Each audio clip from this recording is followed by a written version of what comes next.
E aí, galerinha, tudo bom? Bom, e no vídeo dessa quinta-feira, a gente traz aqui, né, todos os vídeos uma homenagem a uma escola de samba querida, né, porque a gente está no carnaval.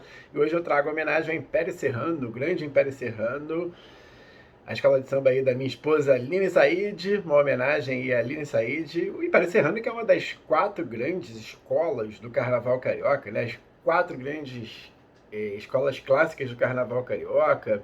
Nós temos Império Serrano, Mangueira, Salgueiro e Portela como as quatro grandes. Bom, e hoje nós vamos fazer um vídeo que, de certa maneira, né, me deu assim um trabalho para fazer esse vídeo aqui, né? Por quê? Porque na verdade eu tinha colocado aqui como o título desse vídeo ia ser assim: Policarpo Quaresma e o anti-estrangeirismo. Só que eu fiquei pensando e refletindo acerca de perguntas que vocês mesmos, né, vocês alunos, me trazem sobre Policarpo Quaresma, sobre acerca do nacionalismo dele, como que era esse comportamento. Aí alguns alunos me perguntam se ele era xenófobo, né? Se chega a ser ter uma conotação de xenofobia. Aí eu fiquei refletindo e pensei, gente, Policarpo Quaresma e o anti-estrangeirismo seria mais ou menos como eu qualificá-lo como um nacionalista jacobino, né, que tende, aí sim, à xenofobia. Só que eu acho, e vou defender aqui já já, né, a minha posição, eu considero, né, melhor do que eu acho, né, eu considero o Policarpo Quaresma não um nacionalista jacobino, extremista, xenófobo, né, mas um nacionalista de uma ingenuidade que também é típica da época dele, que eu vou argumentar, vou chegar a esse argumento já já, tá? Então eu resolvi intitular o vídeo, né, é, como Policarpo Quaresma e seu nacionalismo ingênuo, tá? Então, por isso que eu troquei o título do vídeo, porque eu acho que é mais adequado. Então vamos lá, vamos falar um pouquinho desse nacionalismo, como que funciona esse nacionalismo em Policarpo Quaresma e como que essa discussão ela estava acontecendo no momento que o livro é escrito e no momento que se passa a trama, né?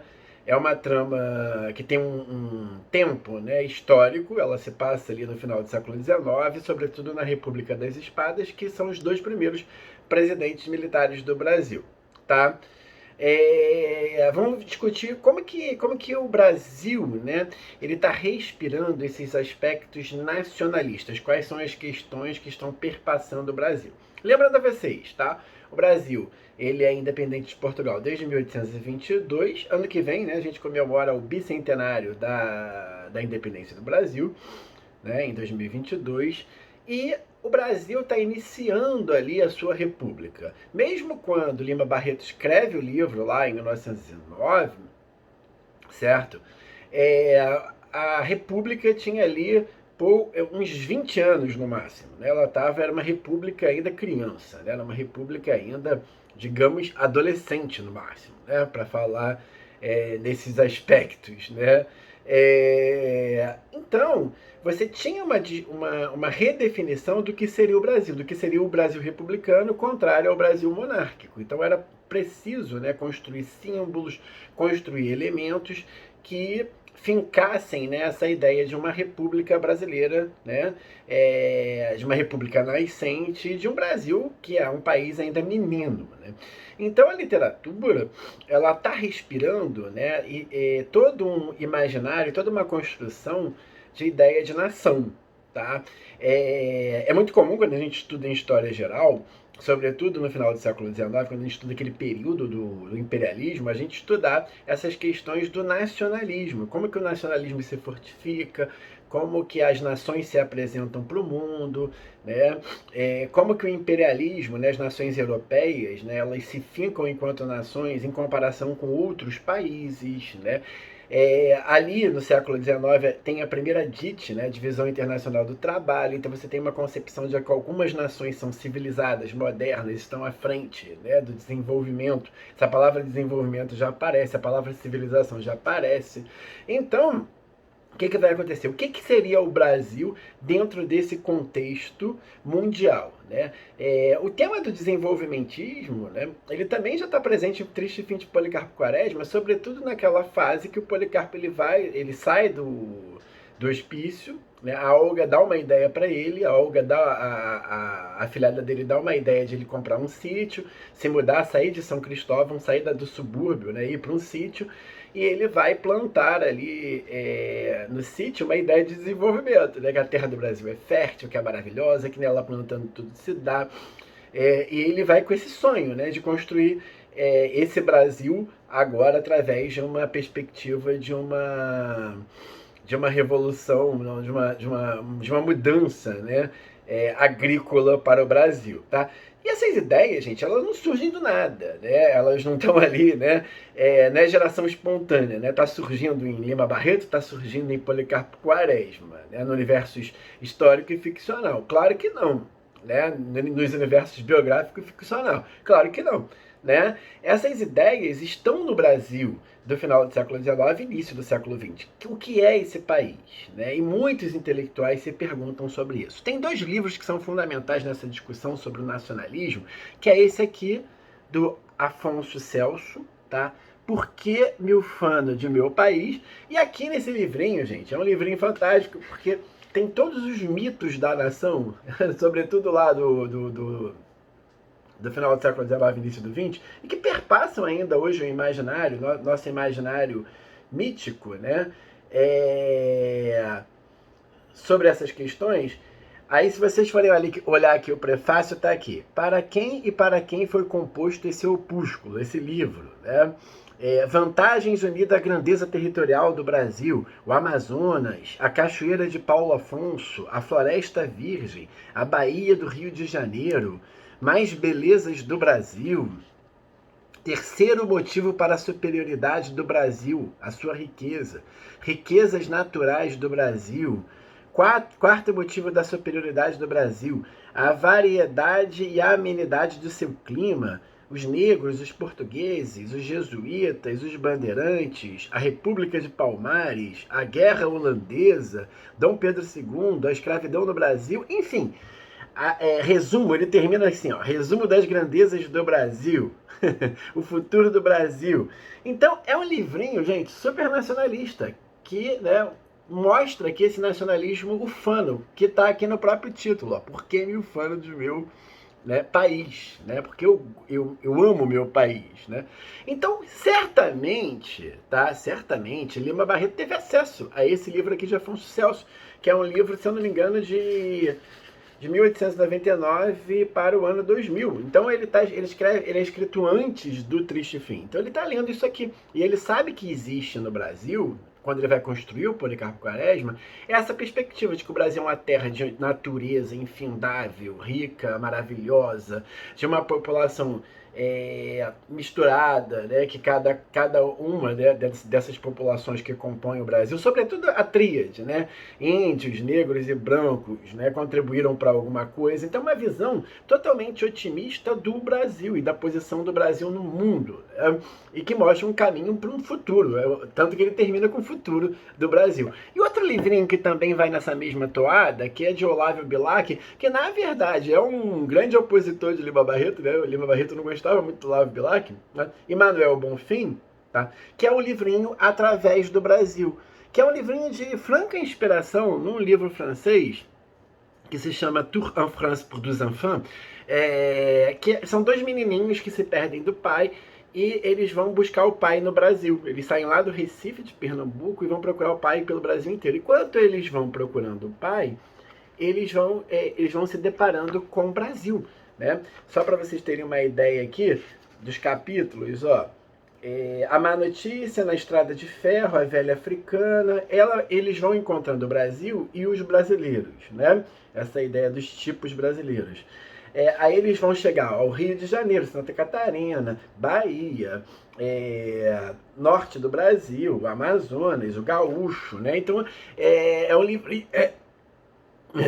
livrinho que foi muito lido nas escolas da época. Ele é como se fosse um livro paradidático, e quando as crianças liam esse livrinho aqui com os seus professores, elas conheciam o território do Brasil e as grandezas do Brasil. Então também é uma literatura aqui nesse tom ufanista, né? Muito mais por Manuel Bonfim do que o Olavo Bilac, propriamente dito. Então, gente, quando Lima Barreto está construindo o personagem ficcional do Policarpo Quaresma, né, ele está pensando nisso, né? Ele está fazendo, claro, que uma crítica, né, a esse nacionalismo ingênuo, né, também, claro, né?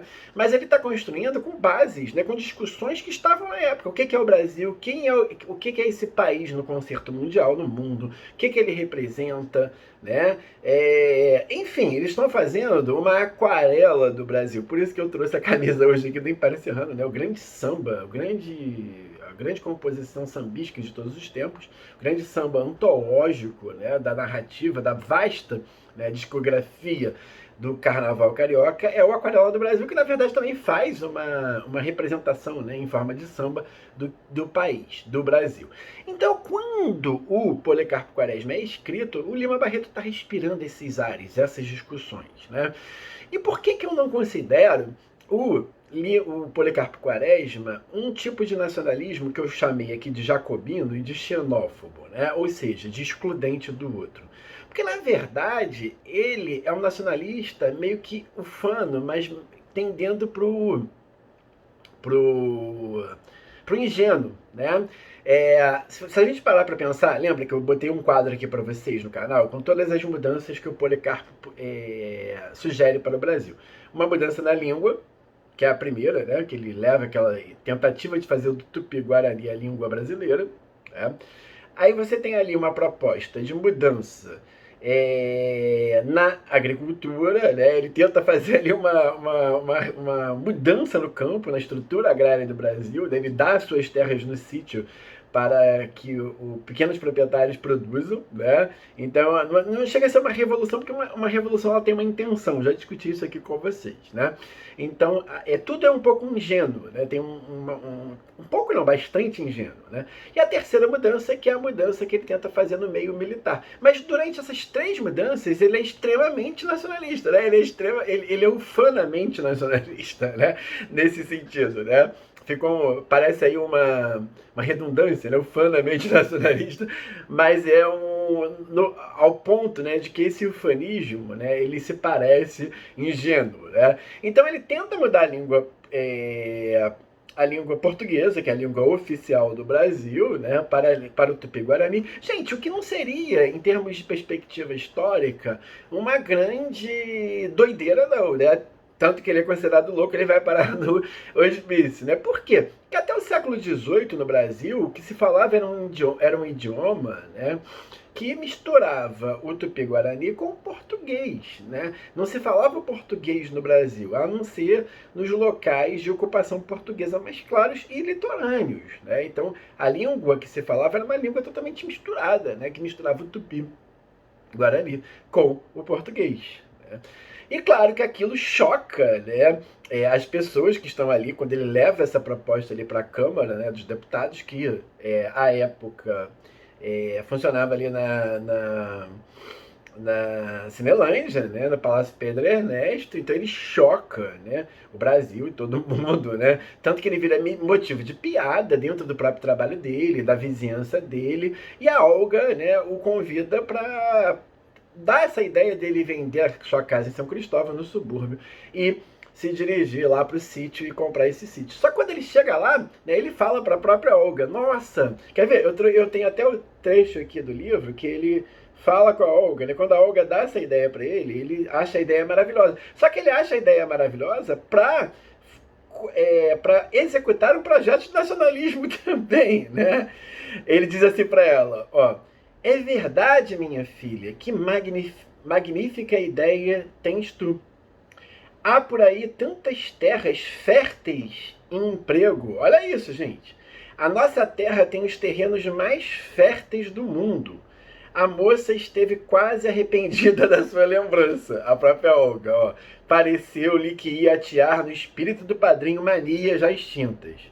Tu irás ver as minhas culturas, a minha horta, o meu pomar.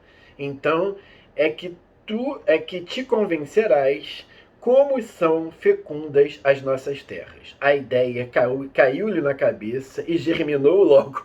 Né? O verbo usado pelo Lima Barreto é sensacional, né? A ideia germinou, brotou, né? Como se fosse uma semente que foi plantada, né? Então ele recupera todas as ideias desse Brasil fértil, desse Brasil que se plantando tudo dá, que tá aqui, ó, no Afonso Celso, né?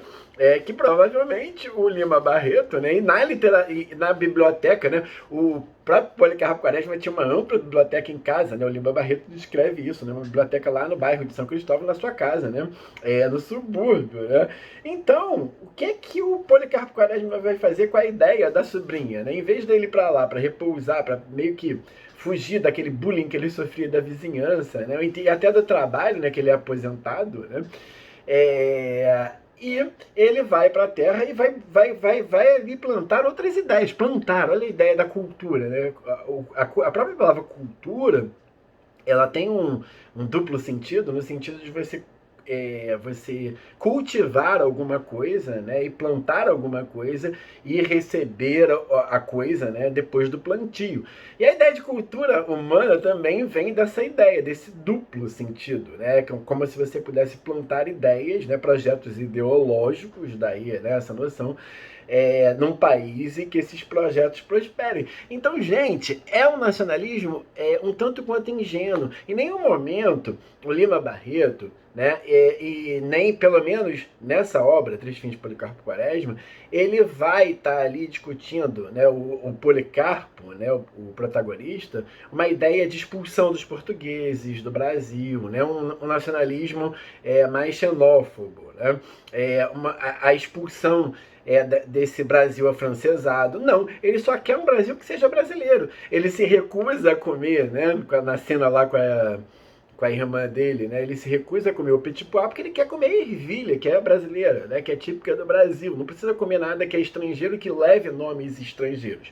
E ele está vivendo também num período que o Brasil está se reformando. Um dos projetos civilizacionais do Brasil, o projeto encampado pelos governos da época, né? Que é um projeto reformista da Reforma Pereira Passos, é afrancesar o Brasil, né? Esses homens, essa elite, acredita que a única maneira do Brasil entrar, né, nesse circuito civilizacional universal é se afrancesando, se tornando branco. É um projeto de branqueamento, né? É um projeto extremamente racista. E o Lima Barreto, construindo esse personagem ingênuo, ele está fazendo uma crítica que é fantástica, é um tapa na cara dessa sociedade reformista, afrancesada, da Belle Époque, né? E racista. Né? Então, quando ele retrata esse subúrbio, esses personagens, como Ricardo Coração dos Outros, como o próprio Policarpo Quaresma, ele está dando um tapa, né? E construindo um personagem que, apesar da sua ingenuidade, ele toca em elementos fulcrais da discussão que se tinha no Brasil da época, né? Então ele toca nas feridas, mas constrói um personagem nacionalista que não é xenófobo, né? Que não quer matar o estrangeiro, que não quer acabar com o outro, né? Ele só quer reviver o que se tem de nacional no Brasil. Né, revisionar o que se tem de nacional no Brasil e trazer isso para a cultura, para a língua, para o conhecimento da natureza do Brasil, das riquezas do Brasil, né, desse Brasil extremamente ufanista, né, e também de recuperar uma brasilidade até na guerra, né? Naquele momento final que ele que não tem experiência prática nenhuma de guerra, nem como militar, né? Ele vai se colocar ali na revolta da Armada e vai tentar impor ali um projeto de guerra que seja uma guerra justa com o inimigo, só que não vai dar muito certo e ele vai acabar mais uma vez morrendo pela sua ingenuidade. Então, não há mais dúvidas após essa minha reflexão aqui, para mim, tá? Não tô dizendo para vocês de que o nacionalismo de Policarpo Quaresma é um nacionalismo ingênuo, é um ufanismo ingênuo e não do tipo jacobino e xenófobo excludente. Gente, curtam esse vídeo,